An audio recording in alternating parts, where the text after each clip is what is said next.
All right, we are back, and I'm getting on my soapbox. Let's talk about Raw. So Raw did fairly good with numbers. It was a 1.973 million compared to the 1.82 million in a 0.61 demo instead of a 0.56. So very good on both sides. The show itself, it was fine, and there were good things a lot. The main event with Damian Priest and Cody Rhodes was a fine main event. Gunther versus Sami Zayn was fine, but there's not too much to say. And you're going to see a lot of that this week. There's not really a whole lot to say. The universe that they have created within these shows, it was perfectly acceptable, but there wasn't really anything to break it up on from that point because we're right at Money in the Bank at this time. This was the last Raw before Money in the Bank. Right. So they already have the matches set up and everything is good there. People did not sing the entire time during the Seth Rollins segment. Thank God. Nakamura and Ricochet was a fun match, but we're just kind of in this area of just promoting the matches that we already have set up for Money in the Bank. So there's not really too much to say about it for the most part. That's fine. Other than maybe Akira Tozawa looking just absolutely phenomenal. That guy got himself into freaking shape. Jesus Christ. Let's go to NXT, which was a lot more lively because this was Gold Rush. Gold Rush Night 2. And they did good with numbers. It was 576,000 compared to 564,000 last week, and it was a 0.16 instead of a 0.14. Within the context of NXT, that ain't bad. Now, the Stratton and Hale match was fun. It was good, but the ending was kind of an overbooked mess. The stuff with Schism.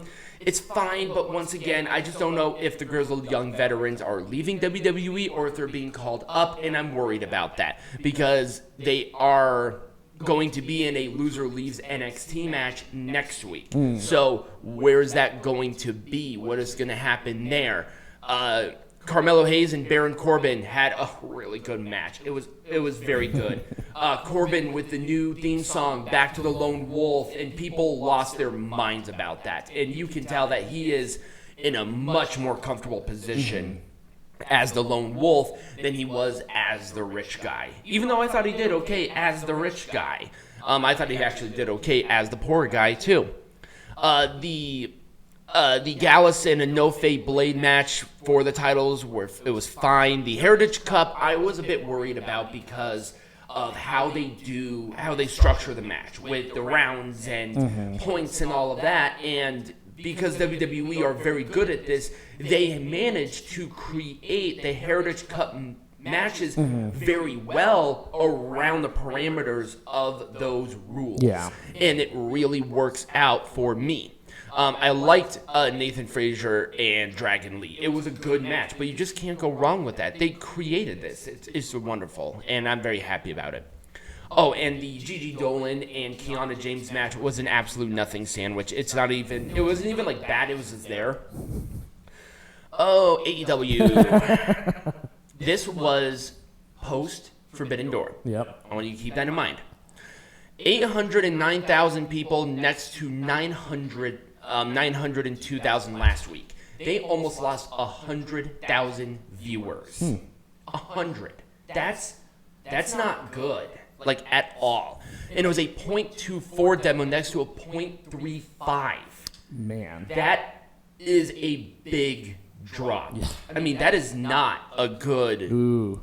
I mean, the numbers are fine, but the drop over 7 days in post-Forbidden Door makes it even worse. Like, they promoted that as, like, a big event. And then it's like, don't even bother. Like, why? The Trios match was an absolute disaster. Moxley and Ishii, it was meh. You did not get the same magic from G1. I said that before. Jungle Boy, cutting a promo. He shouldn't do that.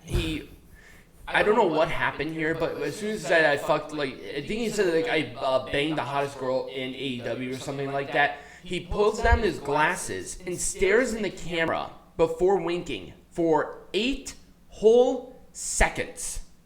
And he said nothing. Trust me, 8 seconds may not seem like a lot, but when you're watching a show and it just sitting there staring at this person, it feels like an eternity. Right. It was weirdly timed, structured so haphazardly. Man, I mean, the heel turn is fine, but he needs a manager, dude. Yeah.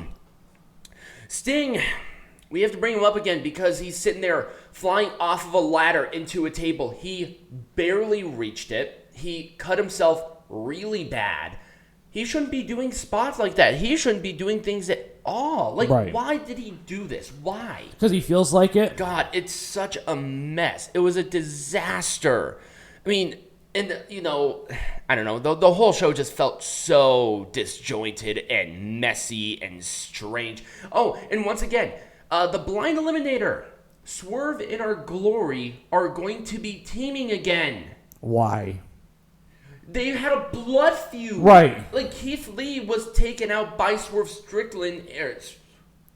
Yeah. I was right. I don't know why that just sounded really weird. And Mogul Enterprises. Why? Like, why are they putting them together? It's so dumb. It's like, oh, one team that doesn't get on, that's fine. Like, MJF and Adam Cole. Like, it can work. Because they didn't have, like, the biggest blood feud in the world. They had a match, you know? But not Swerve in Our Glory. They had a whole ass, like, thing. Right. It's kind of like the Kingdom when they got back together. Right. It was just, it's very strange. Well, no, Vincent didn't get back together with that. It was Mike Bennett and Matt Taven. Right. If that, the same situation, if Vincent and Matt Taven were back together. They were together in Impact Wrestling. Yes. But very similar situation. Oh, that's right, they were. Yeah. Oh, shoot. Yeah, remember that? Oh, yeah, that's right. Yeah, it's a very similar situation. Yeah, it's like, wait, were you two, like, killing each other? Right. Anyway, speaking of Impact, I couldn't find ratings or demo on it. People, I understand that sometimes the whole, like, not the transgender, the intergender matches can work. I just personally feel like it gets awkward when you do that. And Trinity and Jay Vidal had the exact same issue where it just it didn't have the magic of other intergender matches. It's hard to do an intergender match. It is. It really is. There has to be something there. If you're gonna do an intergender match, don't tiptoe because you're worried about hurting them. Like, do something. It was the same situation when they had Max the Impaler in the tag tournament, the Crockett Cup. Yeah. The match's entire structure changed because there was a female, or I guess a woman in the match. Right. There was a gender of female. Right. And it's like it just structures everything so differently because I think sometimes the guys are like, I just don't want to hurt this person. And it's like, lay into it. That's what I loved about Lucha Underground. Like, when they did that, it was totally out there. It's like, yeah, we're gonna hit you and you're gonna feel it, and that's why it works. Right. So anyways, it's not the sake of, oh, I don't think men and women should fight. It's because it's awkward sometimes. Right. Anyways, that's all I'm gonna say about it. Anyway. Aldis's explanation on why he attacked Alex Shelley, other than that, the world title was odd. It's like, I want to go for the world title. I attacked you. That's it. We don't need any more anything. It's stupid. Leo Rush in Impact Wrestling feels absolutely right. I think he's going to do very well there. And he's already basically going for the X Division champion at Slammiversary against Chris Sabin, and I'm totally okay with that. And we have Zachary Wentz returning. Thank God. They finally saw through her lies. Right. It's like, she lied. She absolutely lied. The only reason he got fired was because of the Snapchat. Right. That was it. It's like, dude, he was 19. He learned his fucking lesson. Tell me that you did not make mistakes at 19. Come on. All right, anyways, moving on. So I'm just glad that he's back. The SmackDown show, I didn't even find speculative numbers. I'm going to assume that they're going to be pretty damn good because the Bloodline stuff, it was good. It was a good way to end the show, but the rest of the show was... champions in championship contender matches is stupid. Don't do that. It's so dumb. It's like, the UFC fighter who's the heavyweight champion, he's not going to fight a top contender in a contenders match. He's only there to defend the title. That should be the only reason. But the match itself was fine. Grayson Waller and Logan Paul had some interesting chemistry, and I was all for it. And apparently Grayson Waller was hurt. I have no idea when that happened. And the tag team title match, I liked it. I think it should have been longer because it just kind of fell meh out of there. And I think maybe some more close calls with Pretty Deadly might winning. I think that would have worked a lot better too. And Asuka and Flair's match was good. And Bianca Belair being a brat and a heel and attacking both of them, once again setting up a nice triple threat. I'm okay with it. I did.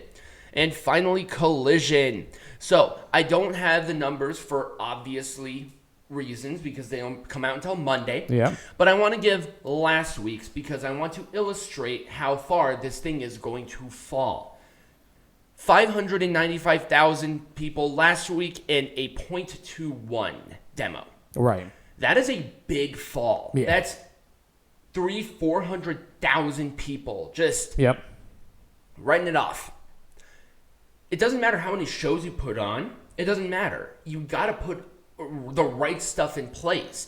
I think there are redeeming things about Collision. Miro and Andrade El Idolo come to mind because they are wrestling regularly on the show. They're mainstays of Collision, and that's what's going to draw in people. You just have to put them in compelling storylines. And I think with Andrade and the House of Black, they're doing that. But they really focused in a lot on the Owen Hart Foundation quarterfinals within the tournament. Because we had 3. We had Ricky Starks, Juice Robinson, which was a good match. There was a rivalry there. I'm okay with it. You had Dustin Rhodes and Powerhouse Hobbs, which was a mess because Dustin Rhodes, once again, is old. And then the best match out of them, which was Roderick Strong and Samoa Joe. They were the main event. It was good. Also, MJF defending the AEW World Champion in a random-ass match as the curtain jerker does not help the prestige of the AEW World Heavyweight Champion. It doesn't. It was a good match. He faced Ethan Page, who was from Hamilton, so there was at least that connection. But if you were going to do that, that should have been the main event. Right. At least, at the very least. But Samoa Joe and Roderick Strong was perfectly acceptable. If I would have moved them penultimate. And also the TBS champion match was a mess. And that was pretty much it for that. That was my soapbox. When we come back, we're going to talk about Money in the Bank. We're going to make it majestic again. And then we have a special presentation. Yay.